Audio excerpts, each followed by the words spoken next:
Let's face it, life is complicated, and so is the YouTube algorithm. We put so much effort into each of these episodes, and I honestly love what I do. And if you could do the smallest favor for me, it'll be quicker than making a cup of coffee. Just hit that subscribe button or like and follow on the audio channels. Thank you so much. Welcome to the future of education. Welcome to IVA, Africa's first 3D virtual school built entirely for your child's success.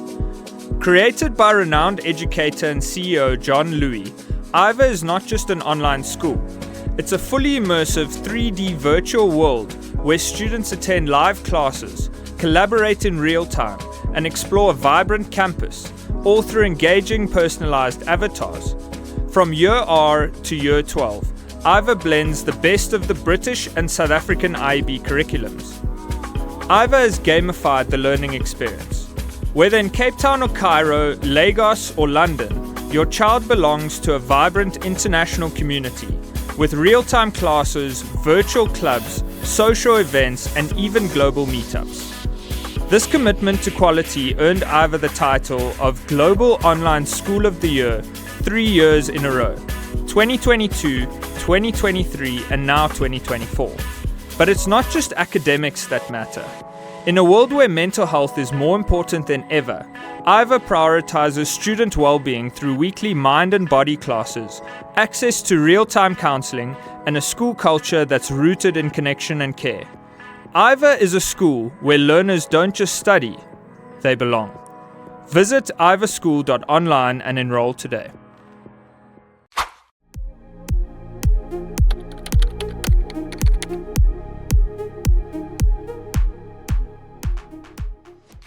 John, walk me through how IVA Global came to life. Yeah, so not to be too long-winded, but at the age of 15, I decided I was going to become a teacher, much to the disappointment of my whole family. My mother had a family lunch, and somebody at the lunch said, "So what are you going to do when you finish school?" And I said, "I'm going to become a maths teacher." A few of the family members stopped eating. Some of them said they wouldn't help me through varsity. It was a big thing. But one of the things that I'm blessed in this life about is that I pursued a career that I was really passionate about. So I became a maths teacher, loved every day of it, hated school holidays, quickly moved on, got promoted, became founding head of Redham House in Bedford View.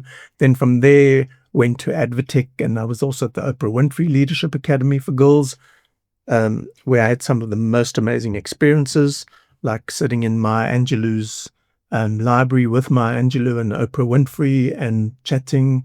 And then at AdvTech, when I was head of academics, overseeing academics across so many different schools and countries, I was part of the due diligence team. And AdvTech wanted to acquire an online school.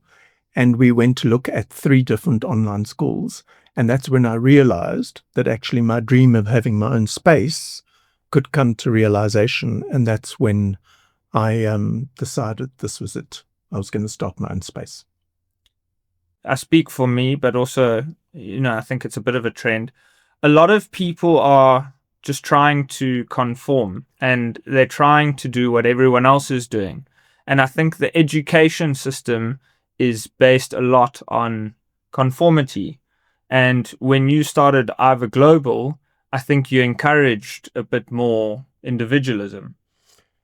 So we take kids from grade R all the way to grade 12. It's very hard to personalize a curriculum at the top end, very hard, because you're so close to that final matric exam. That matric exam allows you entrance into tertiary or not, and that matric exam is you've got to take 7 subjects. You can choose your subjects, but that's as much choice as you have.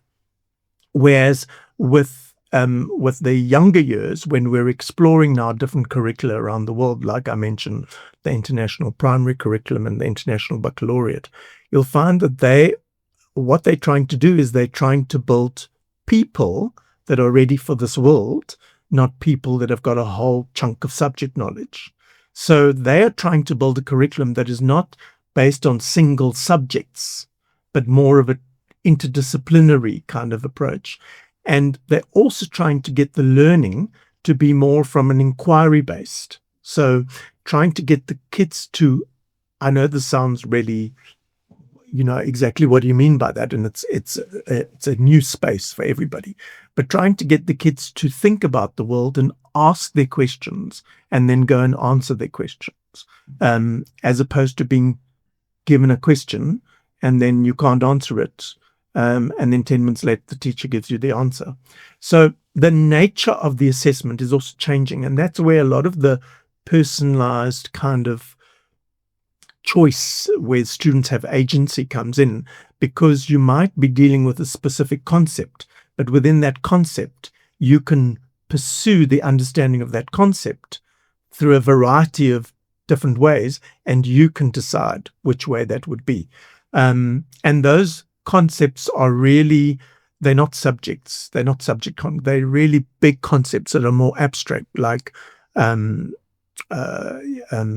conflict, change, extinction, those kind of big things, climate change, those kind of things where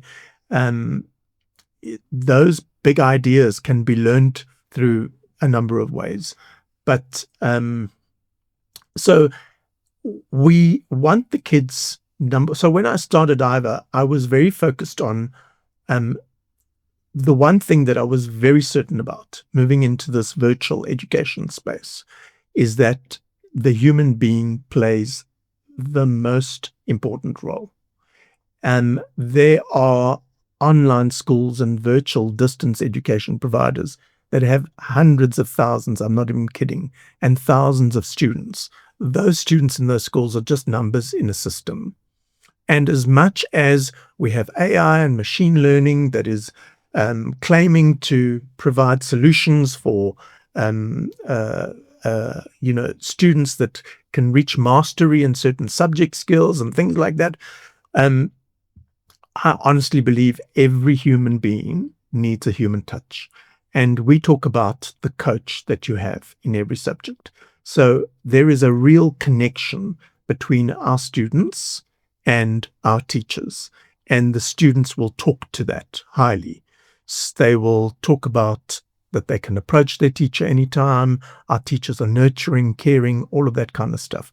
So when I started the school, besides a progressive outlook on the curriculum and trying to understand how you look at curriculum beyond just somebody sitting there and talking to you for 45 minutes, and then you're going away and thinking, can I remember any of it? And now I've got homework at the end of the day. Yes. Great. Yeah, which also just trying to understand that every child is different. Honestly, every child, even within a family, every child is different, and how the teacher understands that and how the teacher then differentiates her approach or his approach with each child.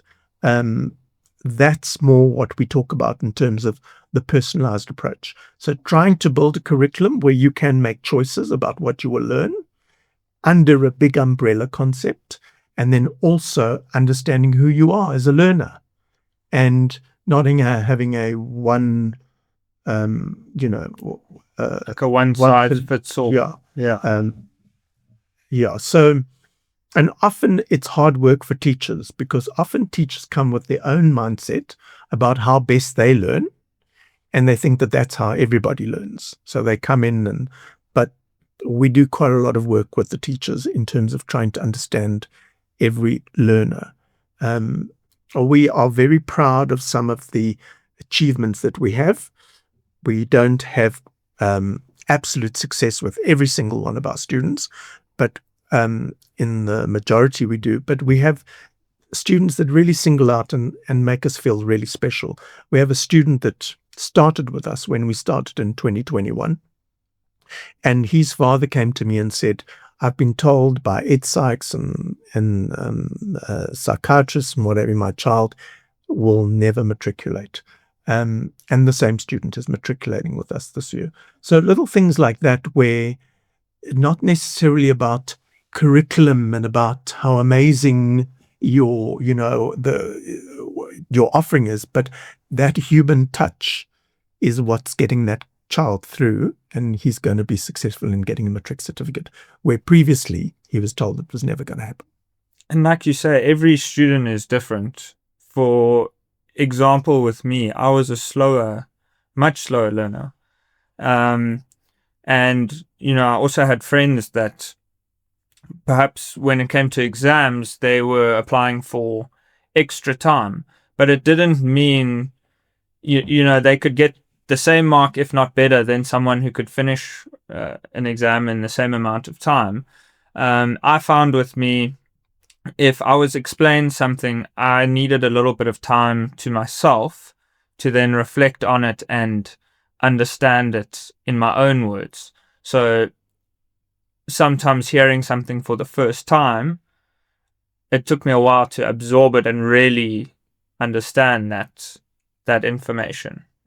If I take myself, I was quite strong academically, but I'm terrible at listening and grasping concepts. So I am not an auditory learner. So if you're just going to make me listen, I'm going to be terrible. You have to show me pictures. You have to show me things on the board. You have to let me physically do things. And that's who I am. Somebody else would be a fantastic auditory learner, but a terrible something else learner. So I think it's very important that, and that's why I go on and on about why we are so special. And we've won through this organization called Corporate Livewire. They've given us the Online School of the Year award for 3 years in a row. And the main reason for that is because even though we're an online school, we still have a very strong human element to it.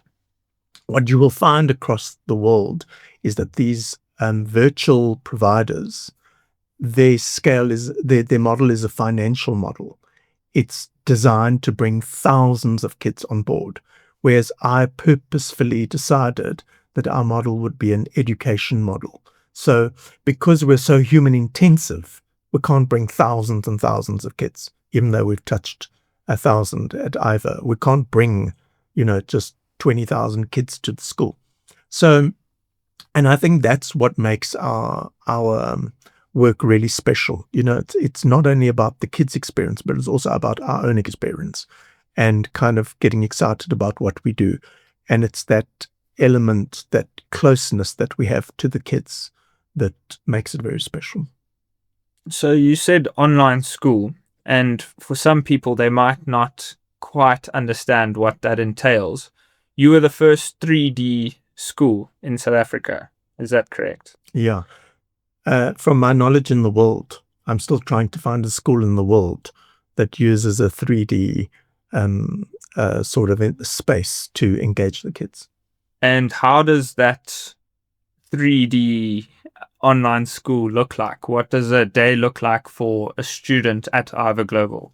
Yeah, so when I thought about it initially, what I wanted to create was the same physical experience that they would have in a physical school. So walk through the school gates, hang out with their mates, then the bell goes, then you go to class, you walk in, you sit at a desk, then the teacher talks and what have you.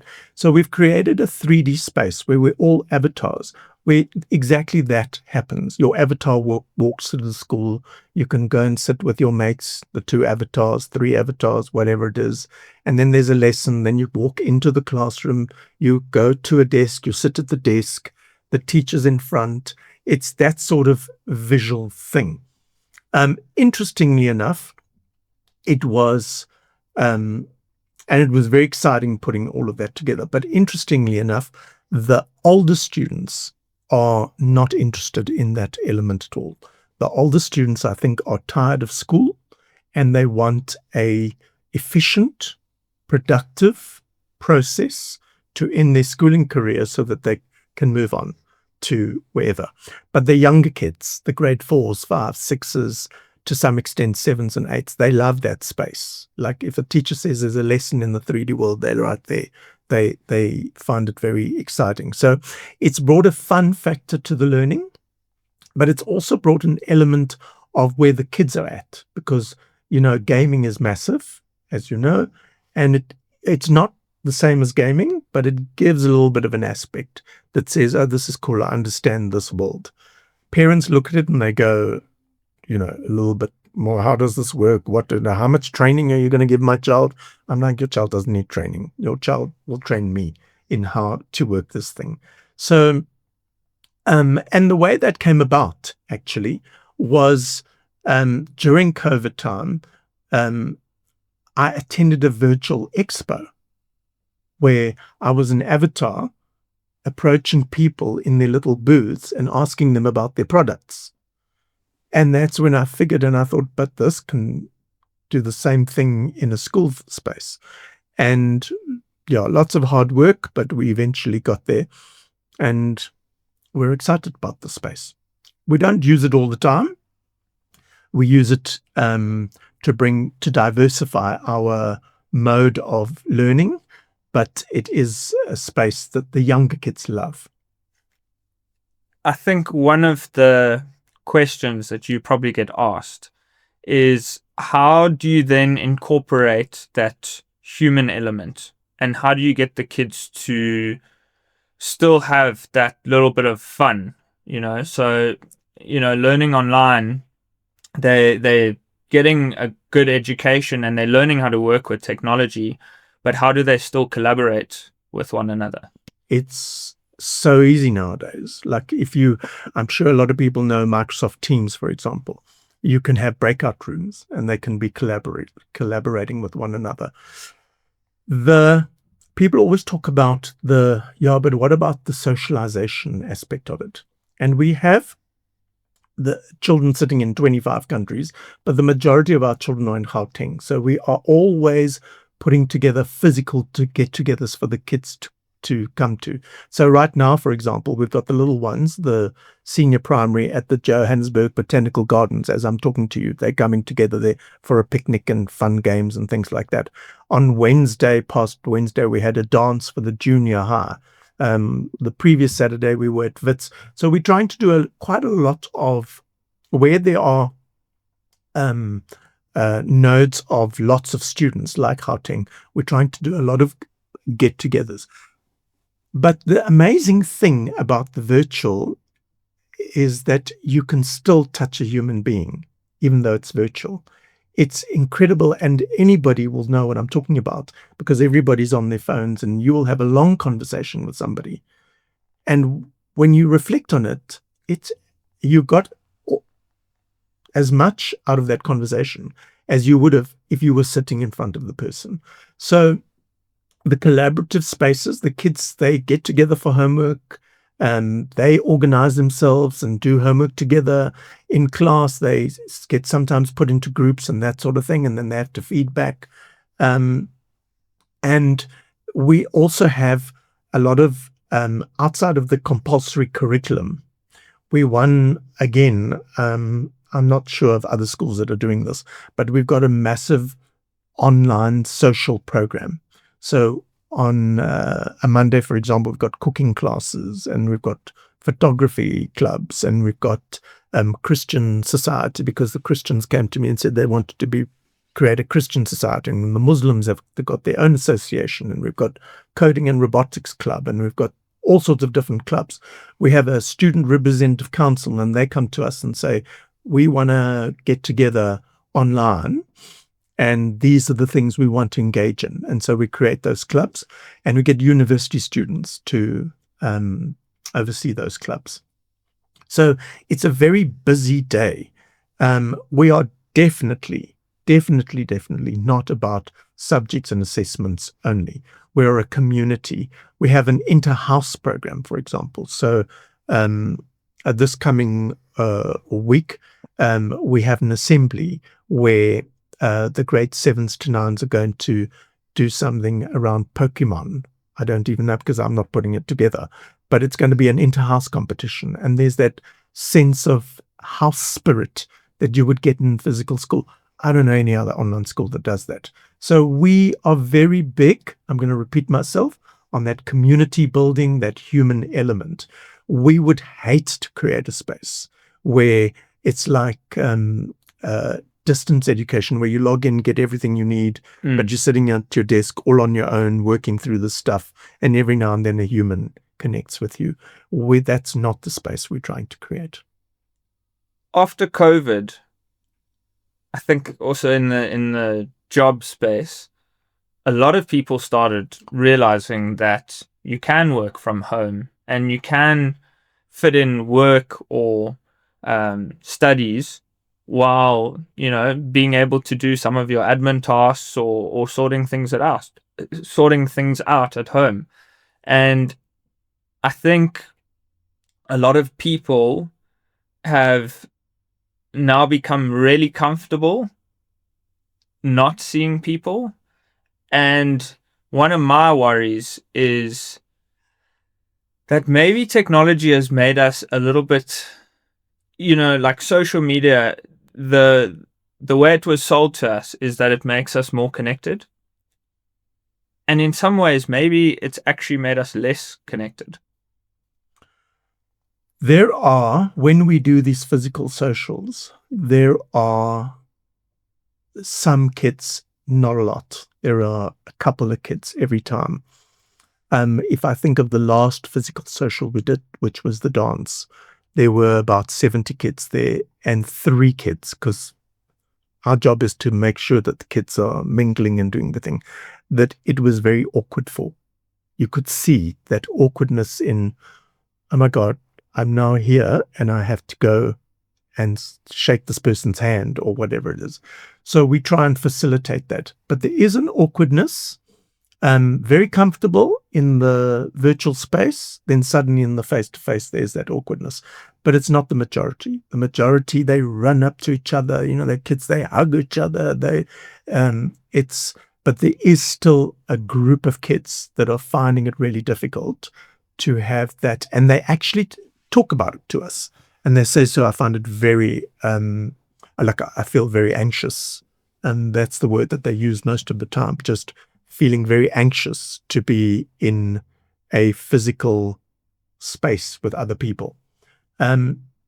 So the way we're not experts at it, but the way we try and understand it is kind of making sure that the space is open enough that they can talk to us about it.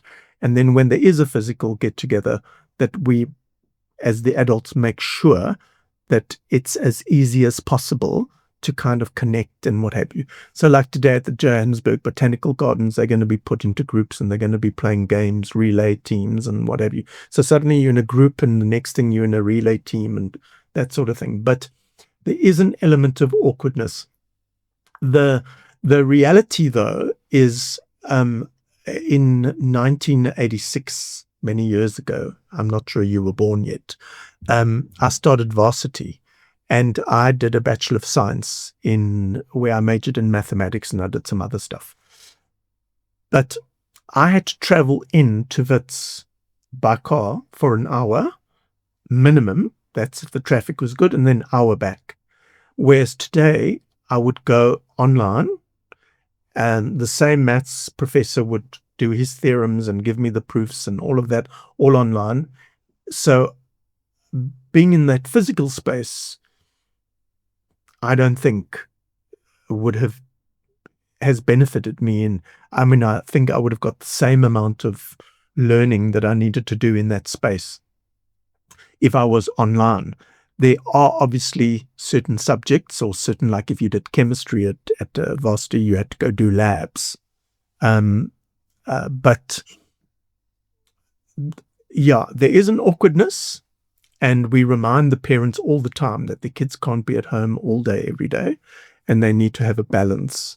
So we encourage the parents to make sure that once the academic stuff is done, which we try and get it over and done with by 1, 2 o'clock, there's something else happening in the afternoon, be it karate, swimming, dance, going shopping with the parents, going to friends, whatever it is.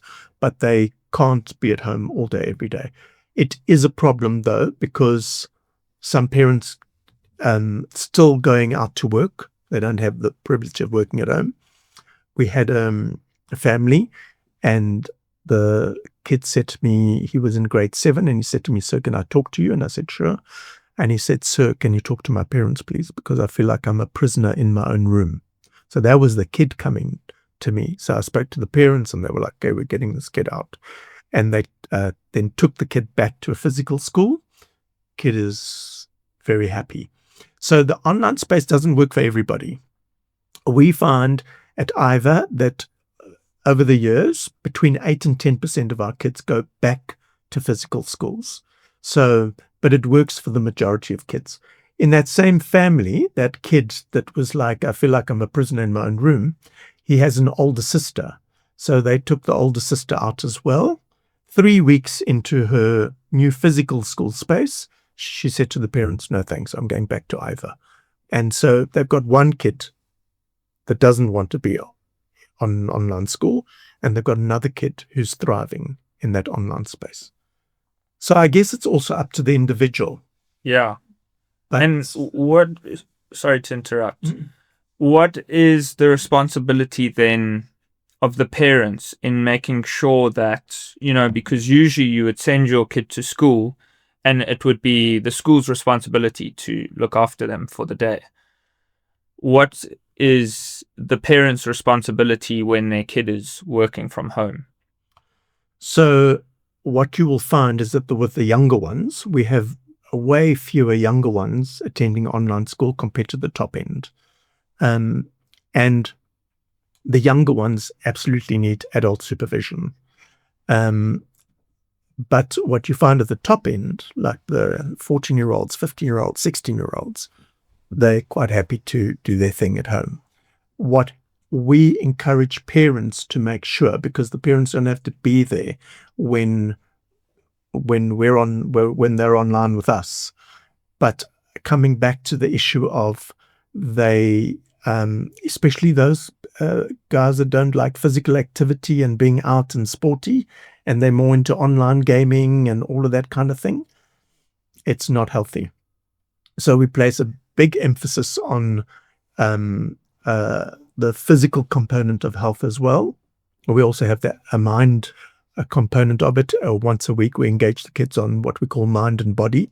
So basically just talking to them about how to keep their minds healthy and how to keep their bodies healthy.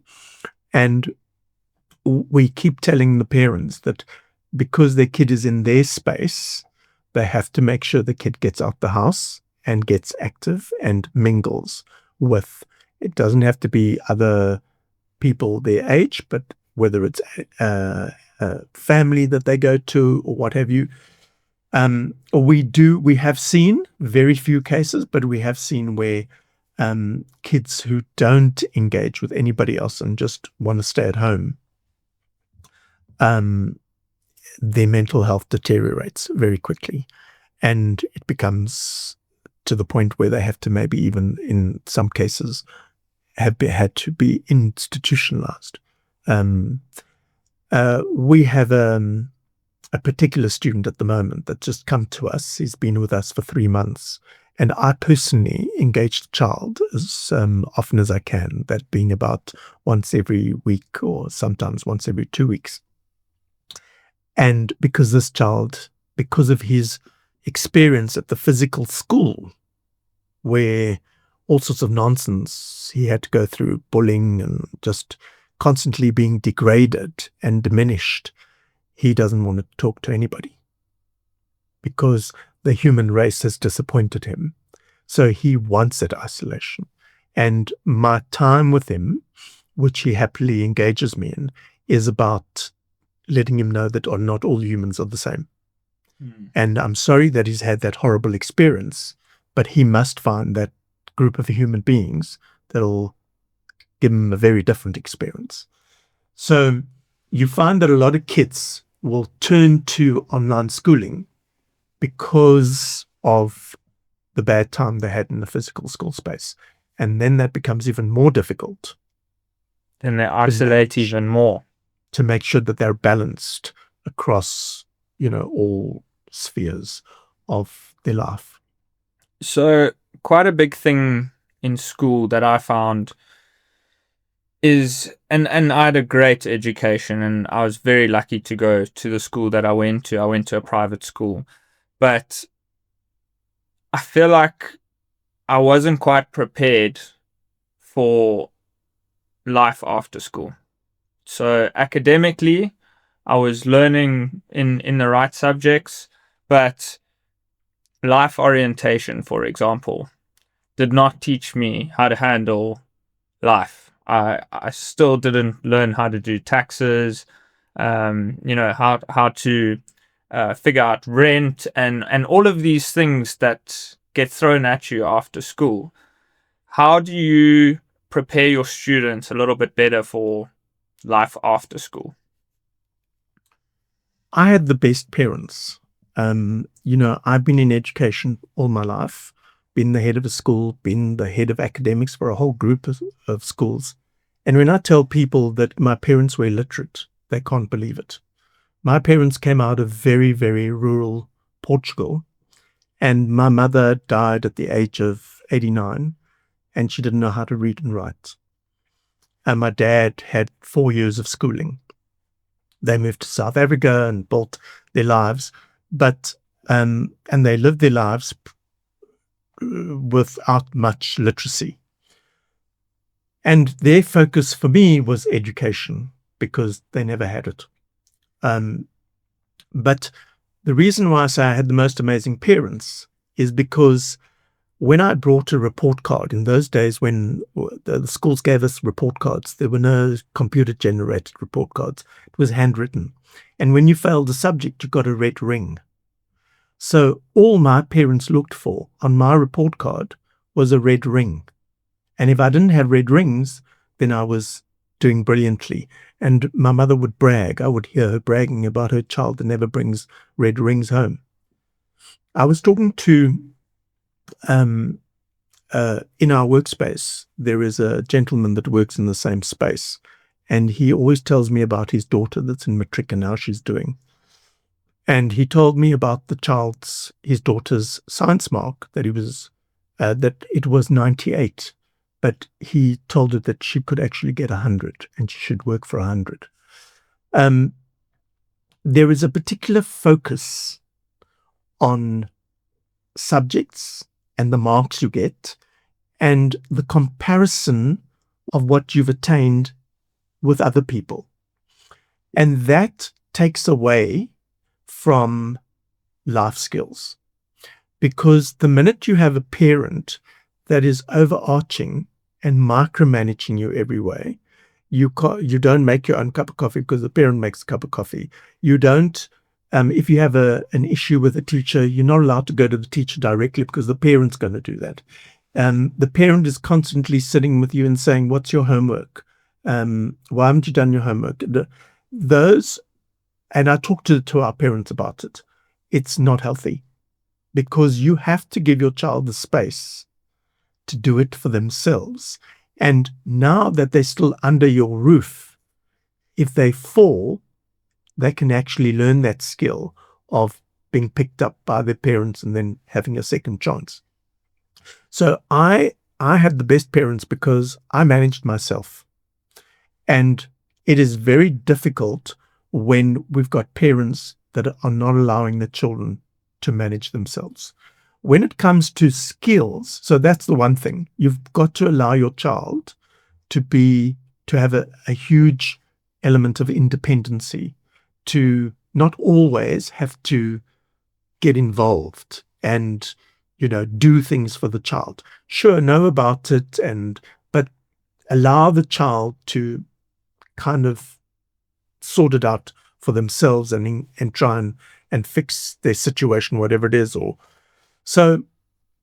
But when it comes to the skills, like changing a tire and tax and all that other stuff, I think it's like, why would a 11-year-old need to change a tire? They wouldn't need to change a tire. An 18-year-old might need to change a tire, although nowadays there are all sorts of other avenues. You can drive your car to the nearest petrol station, what have you. Taxes, they're not paying taxes right now. So yes, they will pay taxes one day, and they get taught about tax, but filling in an actual tax return doesn't mean anything there and then for them, right? So we've tried to engage the children in all sorts of different skills, from entrepreneurial skills to mental well-being to, you heard we've got cooking clubs, but the reality is that some kids take to it, and others are like, what the hell? Why am I learning this? Yeah. It's got no relevance to me right now. So I think what's more important about lifelong skills are things like learning that falling down is part of your process of getting better, learning that you're not comparing yourself to other people. We refuse to have averages, much against the wish of our parents, because if you have an average, let's say the class average is 72, now you get 72. Now you look at this and you think, okay, well, I'm actually just average. But actually, maybe I've worked really hard, and for a long time I was getting 52, but now I'm getting 72. So actually I should applaud myself because I've done really well. But this average thing now tells me I'm just average. Same thing if you're below average. So the one thing I am adamant that you have your own personal pathway, and you need to understand that pathway, and you need to be a little bit better every day.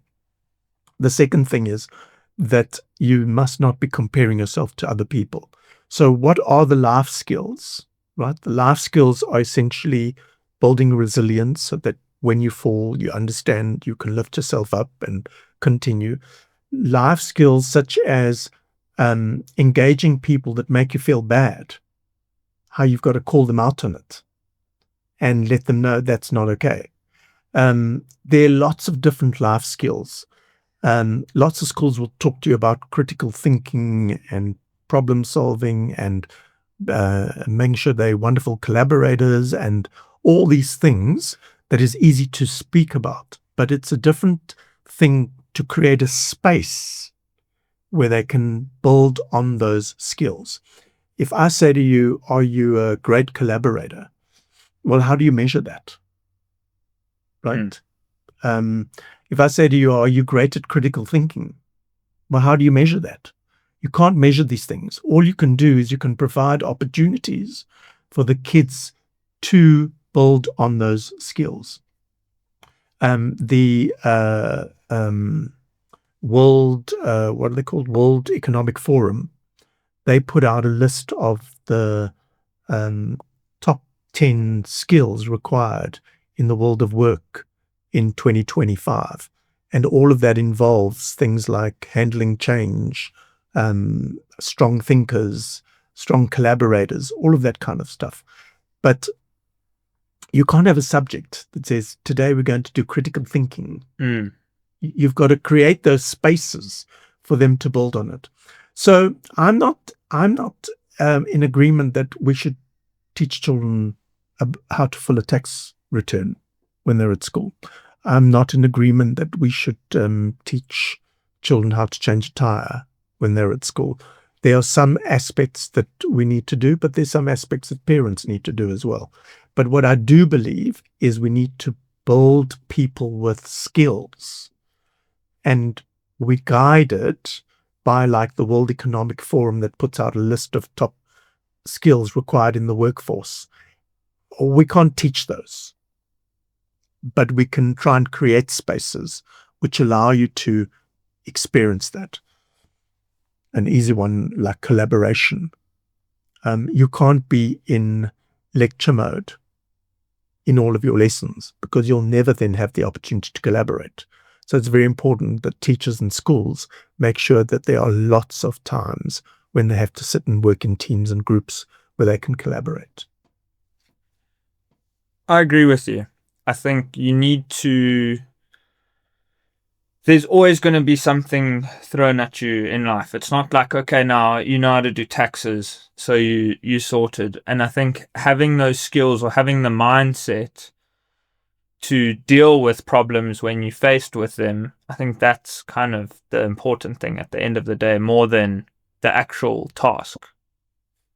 You need to be given the space to try and understand how to solve that problem that you're dealing with, whether it's you're trying to you're working in a group and there's an individual who's not doing anything. You need to be given the space to say, well, because you can't run to mommy or to Mr. Louis to say, he's not doing anything. What must I do? You've got to learn how to work with that individual, because part of understanding collaboration is you're going to have difficult people that are working with you. But you do have your parents and you do have your teachers that you can talk to about it. Okay, we have this guy in the team is really not doing anything. What should I do? And then you can guide. But there isn't a quick fix. Let's just go to the manual. Oh yes, step 1, step 2, step 3. So those skills that are required for life are difficult to learn, and you learn them through being immersed in those spaces. You're not going to be a critical thinker if you're not curious about solving problems. And just building, you were a student at school.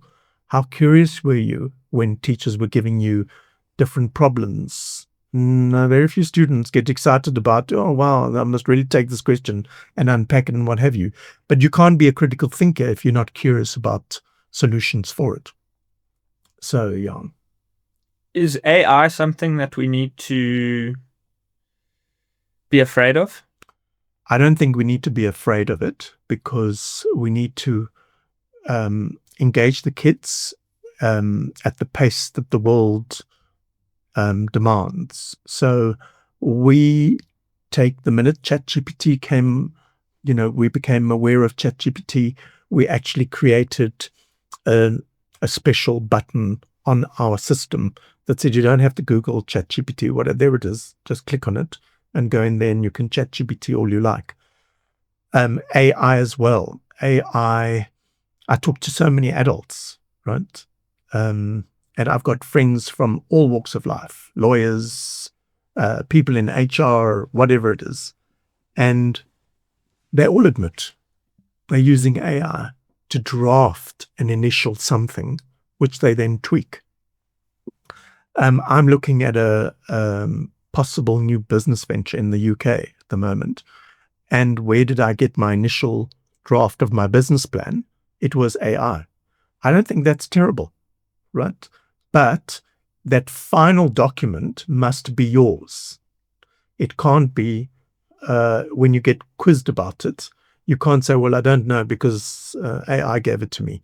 So we encourage the kids to use AI. We encourage the kids to use ChatGPT. We encourage the kids to use calculators. We encourage the kids to use the technology that is used in the real world. I'm fascinated by maths teachers that say to the children, you may not use a calculator, yet knowingly that they're going to step out of matric. And the first thing they're going to do when somebody says, we've got to buy, 1,000 of these at 4 and 21, they're going to take a calculator. So we encourage them to utilize what the world is throwing at. But we encourage academic honesty. We encourage the ownership of the work. So we've got a whole thing where they've got to reference the prompts that they use. They've got to reference. It's very important. And if they don't reference that, we don't mark it. And we sometimes have had to go to the point where obviously not everybody is going to be academically honest, where we've had to go to the point where we say to the kids, okay, well, how did you do this? No, I did use ChatGPT. Okay, what did you type? Show us. And they share their screen. So I don't think we have to be scared of it. I don't think it's ever going to, I talk about the human touch. I don't think we're ever going to replace it. And interestingly enough, there are already research papers coming through talking to the negatives of things like machine learning, which claim that they would easily get students to master a particular concept or subject topic or whatever it is. There's a lot coming through saying it's not working like we thought it would work. So you've got to, for me, teachers have got to incorporate all of this stuff. And what I think it's doing is it's advancing the level at which you as a teacher can perform and engage your kids. We had AI training this Friday, yesterday, with some of our staff. And one of the staff members, Trisha, was like, wow, I'm so excited for Monday's lesson. So she's not concerned that AI is going to take her job. She's excited to use AI to enhance her engagement with the kids. And I think that's what the exciting thing is. The world must advance. And unfortunately, education for many, many years, as the world has advanced, education has just stayed stagnant. Classroom, 25 desks facing a teacher at the chalkboard, teacher talking at the chalkboard. You still have a lot of that in many schools. But those schools that have the opportunity to enhance the way the world is working and try and mimic how people are working in the workforce are doing it and doing it to some level of success.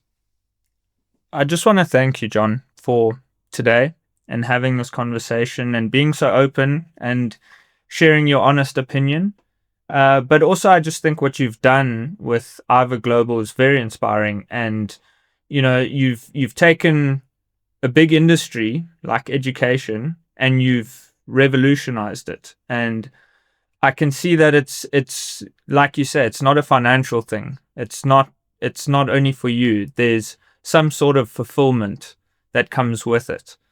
And I think my final question for you is, what's the most fulfilling thing about doing what you do? When you are walking through a space, and it happens, I'm blessed, I can say it quite often, and you hear, Mr. Louis, Mr. Louis, and they come running and they just want to meet you and just tell you what's happening in their life. Just the other day, I met a student who's now in second year of varsity medicine at Wits. And literally, he saw me from about 20, 30 meters away. And he shouted and came to me and just wanted to say, just wanted to greet me. Not even say thank you, just greet me and, hey, how are you? So nice to see you, sir. You kind of realize that you have a lot of impact on kids. The amazing thing about being a teacher, the impact you have on children is incredible. And you spoke about the teachers that had an impact on you. You've got the same thing. You've got teachers that have said things to you, have guided you in certain ways, and you will never forget those teachers. I think that's the most fulfilling part. Where I am now as CEO of a business, because I never started out thinking I was going to be a business person, and now I'm trying to create the most amazing space for the people that work for me. And I try hard every day to make sure that the people that are working at IVA love the space of IVA. So that's when I hear that the teachers are having a great time and IVA is the best place to work at, I get fulfillment and I get excited. That's amazing, John. And you can see it. I can feel it just speaking to you. And I think for anyone who's enjoyed this episode, if you've made it this far, I'm going to put the ice bath video up now. But if you could like and subscribe and, share your comments, let's start a bit of a conversation. And what kind of education would you want to be giving your kids? What kind of education would you have liked to have had growing up? I just want to say thank you to you, Mike. I think these conversations are so important, and we rarely have the opportunity to have conversations like that. And I think these need to happen more frequently. So thank you for setting up Coffee Charged Conversations. I think it's fantastic, and I wish you a lot of success. Thank you, John.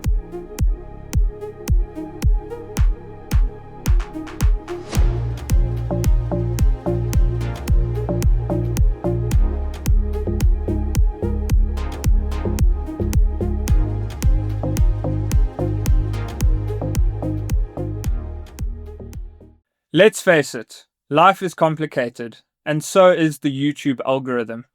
We put so much effort into each of these episodes, and I honestly love what I do. And if you could do the smallest favor for me, it'll be quicker than making a cup of coffee. Just hit that subscribe button or like and follow on the audio channels. Thank you so much.